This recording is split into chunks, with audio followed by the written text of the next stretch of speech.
हरा भरा पेड़वा मती काट मोरे भैया, पेड़वा चिरैया बसेर, तालाब झील पोखरा मती बाट मोरे भैया, कछुआ मछरिया। दोस्तों, वैश्वीकरण के युग में जीवन के सभी पहलू प्रभावित हुए हैं। लोग अब आत्मनिर्भर तरीके से नहीं रहते हैं और बुनियादी जरूरतों के लिए एक दूसरे पर निर्भर हैं। आजकल बहुत से लोग खेती और उनके द्वारा प्रदान किए जाने वाले उत्पादों में रुचि रखते हैं। ऐसा इसलिए है क्योंकि लोग जानना चाहते हैं कि उनका खाना कहाँ से आ रहा है और कैसे बनता है। कृषि पर्यटन एक प्रकार के पर्यटन को संदर्भित करता है जिसमें खेतों और कृषि स्थलों का दौरा करना शामिल है। पर्यटन का यह रूप किसानों के लिए उत्साहवर्धक और अपनी उपज का प्रदर्शन करने का एक तरीका है। साथ ही पर्यटकों के लिए खेती की प्रक्रिया के बारे में जानने और पर्यावरण के प्रति जागरूक होने का एक अनूठा संगम है। कृषि पर्यटन का एक उदाहरण जो मुझे देखने को मिला उसे ग्रामोत्सव या प्राकृतिक कृषि पर्यटन कहा गया, जो अपने मेहमानों को लखनऊ से सटे एक गांव भदेसरवा में घूमने के लिए ले जाता है, जहां वैसे तो इसे फूलों की घाटी कहा जाता है, बट यहाँ पर किसान गाजर, मूली, बैगन, सेम आदि सब्जियां, फल व दालें उगाते हैं प्राकृतिक कृषि के तौर। ग्राम पर्यटन ग्राम उत्सव का कार्यक्रम हमने अपने गांव में आज 1 जनवरी 2022 को ऑर्गेनाइज किया, जो राष्ट्रीय गौ उत्पादक संघ के समन्वय से ये हो पाया। तो धीरे धीरे इसका उद्देश्य यह था कि जो शहर में उपभोक्ता जो आज प्राकृतिक कृषि के जो उत्पाद हैं वो लोगों को नहीं मिल पा रहे हैं, वो कैसे उनको प्राप्त हो और कहां से प्राप्त हो, इन दोनों के बीच में, किसान और उपभोक्ता दोनों के बीच में वो समन्वय बनाने के लिए इस कार्यक्रम को रखा गया। जिसमें बहुत सारे लोग शहर के भी लोग आए, उपभोक्ता भी आए, बहुत सारे ऐसे जो हमारे साथी हैं जो राष्ट्रीय गौ उत्पादक संघ, लोक भारती या ऐसे जो कार्यक्रम प्रकृति से जुड़े हुए लोग कर रहे हैं, वो सारे लोग भी आए और इसका लोगों में उत्साह भी है कि आगे प्राकृतिक कृषि की तरफ बढ़ेंगे। तो अभी क्या लोग जो आए हैं उनका फीडबैक भी मिल रहा है कि आप लोग इसको बढ़ाइए। गांव वाले जो हमारे किसान भाई हैं उनका भी सहयोग मिल रहा है और ऐसा आगे लग रहा है कि प्राकृतिक कृषि आगे हमारे गाँव में बड़े स्तर पर बढ़ेगी और जितना उत्पादन हमारे गांव का होगा, मुझे विश्वास है कि यह उत्पादन जो किसानों की समस्या सबसे पहले आती है कि उत्पादन होगा तो हम बेचेंगे, तो वह समस्या भी नहीं रहेगी, क्योंकि लोगों का मानना है कि हमको उत्पाद मिल ही नहीं रहा है, अगर अच्छा मिलेगा तो हम लेने के लिए तैयार हैं, आपके घर से उठा लेंगे। तो ऐसा लोगों के द्वारा मार्गदर्शन भी मिला, लोगों से सहयोग भी मिल रहा है और आगे अपने गाँव को और शहर को आपस में जोड़ने का एक समन्वय हम लोग बनाएंगे, करेंगे। बहुत अच्छी बात विजय शंकर मौर्य जी ने कही। इनके इस आयोजन से यहाँ के गांव वाले जो हैं, इनके भाई किसान भाई भी जो है वो भी उत्साहित हैं और प्राकृतिक ये वीडियो बनाने का ही मकसद मेरा यही था कि और कुछ नहीं है, इस तरीके के युवा किसान जो खेती और किसानी कर रहे हैं और जो अपने उत्पाद बना रहे हैं, पैदा कर रहे हैं, जैसे चाहे दालें हों, चाहे अनाज हो, चाहे सब्जियां ही क्यों ना हो, ये घर तक सप्लाई भी कर रहे हैं, आसपास के शहरों तक जहाँ तक कोशिश है इनकी वहाँ तक सप्लाई भी कर रहे हैं। तो इस वीडियो का मकसद मेन यही था कि कैसे हम शहर के आदमी को गांव के साथ जोड़ सकते हैं। इस तरीके के आयोजन बहुत जरूरी है और अगर आप चाहते हैं इस तरीके के आयोजनों से जुड़ना तो राष्ट्रीय गौ उत्पादक संघ इस तरीके के आयोजन बराबर करती रहती है। मेरे पेज पे, चैनल पे भी और इनके चैनल पे और पेज पे भी आपको इसके अगले इवेंट की जानकारी मिल जाएगी। अभी ये एक पहल है, देश में बहुत से ऐसे प्रकल्प हैं जो प्राकृतिक जीवन शैली से जोड़ रहे हैं। उन्होंने अपने फार्म को पूरी तरह से नेचुरल किया है, प्राकृतिक किया है। ऐसी संकल्पना सबकी है कि हम शहर के तमाम ऐसे लोग जो ऐसे प्राकृतिक जीवन को जीना चाहते हैं उनको ऐसा अवसर दें, जैसा कि आप लोगों ने अपने अनुभव अभिव्यक्त किए। तो ऐसा अवसर देने में दोनों का भला है, जिनको जरूरत है उनकी पूर्ति होगी और बिना उनको नुकसान पहुंचाए या उनकी इस भावना का दोहन किए गलत तरीके से आप उनको एक अच्छा जीवन अपने गाँव में दे सकते हैं। और जो गाँव की आवश्यकता है अर्थोपार्जन, वो आपको इनके माध्यम जुड़े। इन्होंने 4था वर्ष इनका है, 3 वर्षों में इन्होंने बदलाव किया। दूसरा, वैज्ञानिकों का यह सुझाव है कि जब आप मल्टी क्रॉपिंग करते हैं, यानी कई फसलें एक साथ करते हैं, वो आप एक फसल दूसरे का समाधान है, क्योंकि कुछ फसलें नाइट्रोजन को फिक्स करके देती हैं दूसरी खेत की फसलों को, कुछ फसलें आपको मल्चिंग का काम करती हैं, ढक के रखती हैं, नीचे जीवाणु बढ़ जाते हैं, कुछ फसलें आपको उसके बहुत सारे ऐसे कीटों को कंट्रोल कर लेती है। जैसे अगर आप इस खेत के बीच बीच में गेंदे की फूल की खेती कर लेते हैं तो उसका फायदा ये होता है कि बहुत से कीटों को आपके फसल से, आपकी सब्जियों से बचा लेती है। तो ये ज्ञान परंपरागत था, पहले हम ऐसे ही करते थे। पहले ऐसा क्यों करते थे? क्योंकि हम अपने खाने के लिए पहले करते थे कि हमारी जितनी जरूरत है सब हमारे पास होगी, लेकिन अब अधिकतर लोग धनिया बाजार से लाते हैं। कितने लोग धनिया बाजार से लाते हैं? ये तो कह रहे समय लावत। तो ये अच्छी बात है या बुरी बात? जबकि सबसे आसानी से उगने वाली फसल है धनिया, कि जरा सा आपने छिड़क लिया, इतना कोना पड़ा है वहीं छिड़क लिया तो आधी तो जरूर जग जाएगी। नहीं, धनिया बहुत मुश्किल से होता है दीक्षित जी। नहीं, लगाने का तरीका अगर सही हो। रगड़ के 2 बार 2 हिस्सों में तोड़ के और कभी कभी पानी में भिगो के उसको मट्टी में भी गाड़ के अंकुर भी करा के डाला, लेकिन धनिया इस ट्रिकी। अभी जो आपको बोतल में एक उपहार मिला है, दूसरा उपहार अभी नहीं मिला है। दूसरा उपहार मिलते ही वो मोहब्बत करेगा तुरंत और बड़े प्रेम से जगेगा। वो है घन जीवामृत और एक है बीजामृत। तो जो बीजामृत है उसमें जहां आपने उसका मिश्रण किया, वो आपके जितनी तरह के इन्फेक्शन हैं या जितनी तरह के संकट हैं उनको भी हटाएगा, और वो कुछ ऐसे जीवाणु उस पर चिपक जाएंगे जो उसकी शेल को धीरे धीरे हल्का कर देंगे, वो खा जाएंगे और बहुत जल्दी उगेगा। प्राकृतिक खेती वाले गांव बड़े पैमाने पर औद्योगिक खेती का विकल्प प्रदान कर सकते हैं और लोगों को एक अस्थायी और स्वस्थ जीवन शैली प्रदान कर सकते हैं। इस वीडियो में राधेश्याम दीक्षित जी ने कुछ व्यवहारिक सुझावों के साथ साथ कुछ केस स्टडी पर भी, जो प्राकृतिक कृषक यहाँ पर आए थे उनकी केस स्टडी पर भी चर्चा की है। तो दोस्तों, एग्रो टूरिज्म पर्यटन में एक नया चलन है जो पर्यटकों को भूमि और इसकी अपनी जो खेती की विरासत है उसके करीब लाता है। यह पर्यटन का एक रूप है जो खेती से संबंधित गतिविधि का आनंद लेने पर केंद्रित है, जैसे कि काम करने वाले खेतों का दौरे पर जाना, ग्रामीण परिदृश्य की खोज करना, स्थानीय उपज या खाद्य उत्पादों का स्वाद लेना। तो इसी कड़ी में हमारे यहाँ आए हुए प्रमुख मेहमान ने अपना कुछ एक्सपीरियंस शेयर किया है।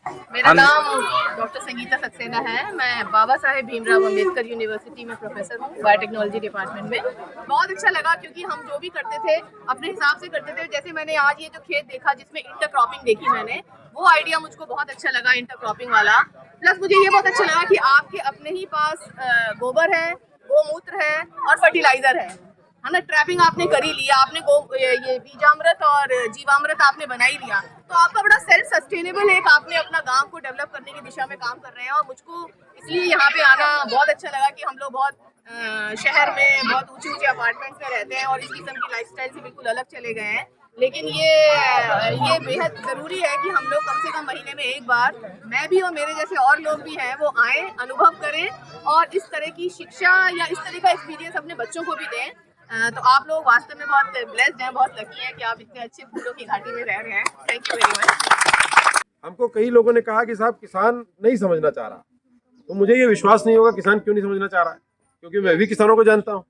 तो मैंने ये प्रयोग के तौर पर ये चुना और यहाँ सब ईमानदार कोशिश हो, इसलिए हमारे ग्राम प्रधान वो भी ईमानदार, विजय लक्ष्मी जी खड़ी हो जाए, भाई इनके लिए तालियां बजाइएगा।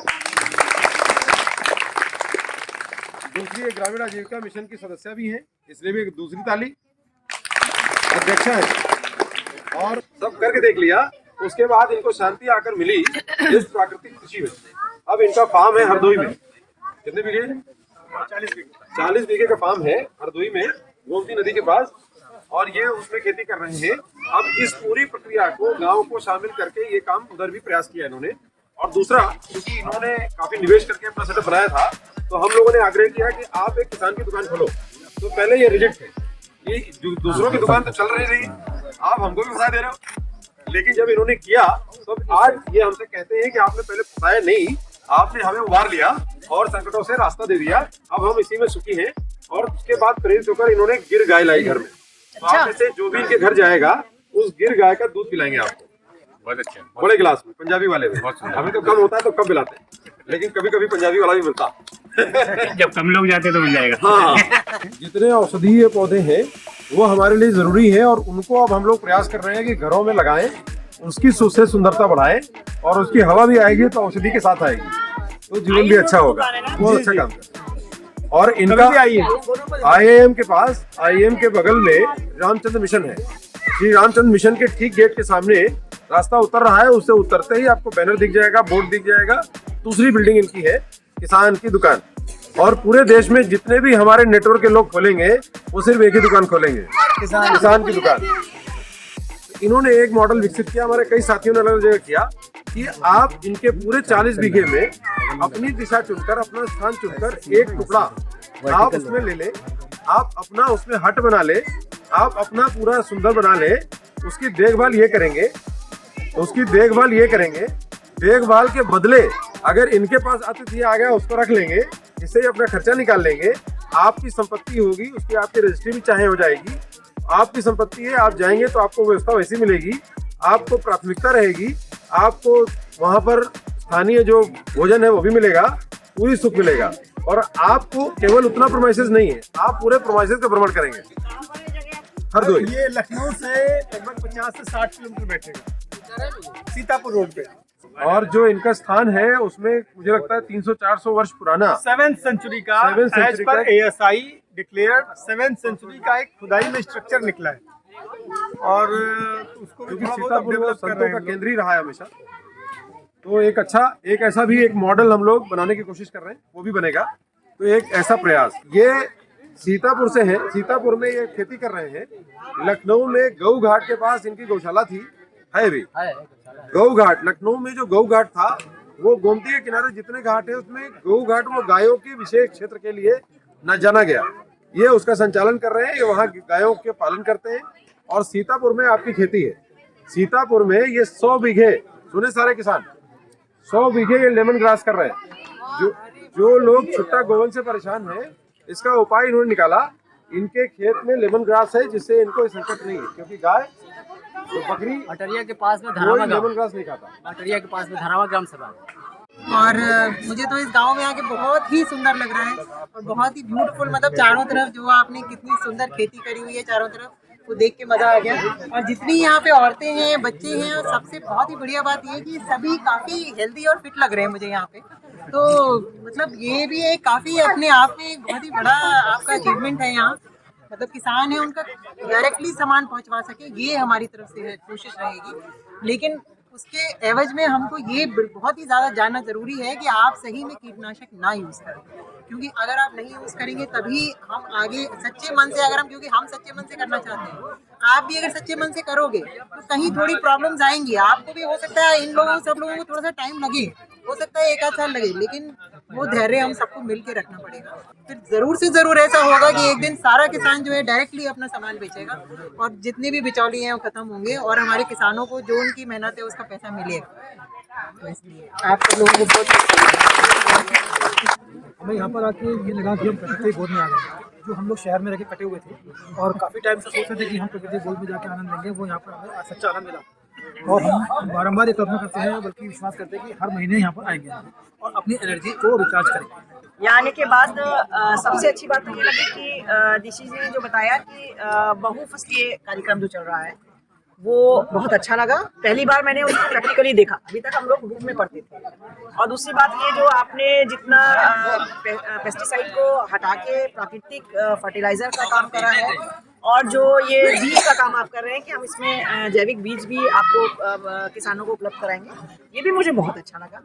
एक तरह से इसको हम ये कह सकते हैं कि ऑर्गेनिक गांव के रूप में आप जो विकसित कर रहे हैं वो चीज़ बहुत अच्छी है। यहाँ का एक्सपीरियंस बहुत ज़्यादा सुखद रहा और सारी चीज़ें बड़ी व्यवहारिक देखी हमने, क्योंकि ये सारी चीज़ें हम पढ़ते हैं, अखबार में पढ़ते हैं, आर्टिकल में पढ़ते हैं, सेमिनार्स में जाते हैं तो वहाँ सुनते हैं, लेकिन उस चीज़ को अपने से महसूस करना, मिट्टी को छूना और वो सारी चीज़ें प्रैक्टिकली हमने देखना, ये बहुत सुखद है। ताकि हम केवल एकांगी काम न करें, उसमें हमने विद्यालय को भी जोड़ा और विद्यालय में संतोष जी कहाँ गए? संतोष जी, तो विद्यालय का प्रयास ये है कि विद्यालय के जो शिक्षा मित्र हैं, शिक्षक हैं, उन सबको जोड़ने की कोशिश की है कि इन बच्चों को आप अच्छी शिक्षा दें और उस शिक्षा में गांव भागीदार हो। तो अभी हमने यहाँ पर जो गांव के समूह हैं, उनकी जो प्रतिनिधि हैं, उनको जोड़ करके टीम बनाने की कोशिश की है कि वो लोग मिलकर हर उस निर्णय में भागीदार हो जो उनके हित में, ताकि गाँव के विद्यालय की स्थिति सुधरे। तो उसमें अभी शिक्षकों ने एक शपथ ली है कि हम अपनी तरफ से कमी नहीं करेंगे और जो विद्यार्थी कक्षा में नियमित नहीं आते उसके लिए जो अभिभावकों की समिति है वो नियमित बैठे और बैठ करके आगे एक दूसरे को फॉलोअप करें। और जो गांव के हमारे वरिष्ठ लोग हैं उनकी टीम, उसमें लोग 2-2 लोगों की जिम्मेदारी अलग अलग दिन की होगी कि विद्यालय ठीक चल रहा है कि नहीं, रैंडम चेक करेंगे। हाँ, ये बहुत समस्या है। तो उसके समस्या के लिए अभिभावकों को एकजुट करना ताकि जवाबदेही सुनिश्चित हो, ताकि विद्यालय में दोनों की भागीदारी हो। हम लोग अपने विद्यालयों में अपने बच्चों को पीटीएम में जाते हैं, ये लोग नहीं जाते, तो उसको बढ़ाना है और पीटीएम करवाना है। एक तो ये विद्यालय का कैंप हो गया, दूसरा इनके यहाँ चिकित्सा का कैंप, और चिकित्सक भी आने लगे। तो वो चिकित्सा भी सुधार हो। उससे बात यह है कि पूरे गांव के विकास में इनकी हिस्से हो। ये गांव ऐसा है जिसमें ग्राम सभा खुली होती है और उसका दायरा बढ़ाया जा रहा है, ये भी एक बहुत बड़ा पक्ष है। और अब हम लोग प्रोसेसिंग में जा रहे हैं। जो इनके यहाँ का एफपीओ है प्रवेश जी, आइए बताइए। ये एफपीओ के सीईओ हैं प्रवेश मौर्य जी। प्रवेश जी, आप बताएं कि आप क्या प्रयास कर रहे हैं अपने यहाँ? दूध का प्रोसेसिंग कराना चाह रहे हैं, उससे जो है जो मट्ठा तैयार होगा वो जो हमारा कुछ भोक्ता है उन्होंने हमसे मांग की है, और उसके बाद जो घी बचता है उससे हमारा जो है बेनिफिट मिलता है। और जो अनाज है, गेहूँ, चावल, उनको पैकिंग करके दलिया से प्रोसेस करके जो है उपभोक्ताओं तक पहुँचाने का पूरा प्रयास है। इसका बड़ा प्रयास बढ़िया चला, अच्छी दिशा पकड़े, आगे चल के गाँव की भी तरक्की होगी और लोगों को सेहत, तंदुरुस्ती सब कुछ बढ़िया रहेगी। आप लोगों का भी धन्यवाद, आप लोग इतनी दूर से आए। और ये दीक्षित जी तो हमारे ये भाई हम किसानों के लिए वरदान साबित है, तो यही कहना है। इसी तरह से बीच बीच में गोष्ठी होती है, लोग जागरूक हैं, आगे चल के एक मिसाल बने हमारा गाँव। गाँव में हमें बड़ी खुशी की बात है, हमें बड़ा हर्ष हो रहा है कि हमारे गांव में अब की साल पहली बार ग्रामोत्सव का आयोजन हुआ। उसके उपलक्ष्य में आप सभी आए, हमें बहुत बहुत खुशी हुई है, इसलिए आप लोगों को बहुत बहुत धन्यवाद। वाह वाह, क्या कुछ नहीं आता यहाँ ये के बीच में। देखिए, सुनिए सब लोग, सुनिए, सुन लीजिए सब लोग। ये पेड़ वाले बाबा है। क्या है? बाबा। और पेड़ इनकी क्या है? पुत्री। और पुत्री क्यों बनाया? क्योंकि ये पुत्री जो पेड़ है ये सिर्फ देती है, बचपन में लेती है। तो इन्होंने कुछ बताया पेड़ के बारे में। आपकी धर्मपत्नी भी है, मैडम आप भी आइए।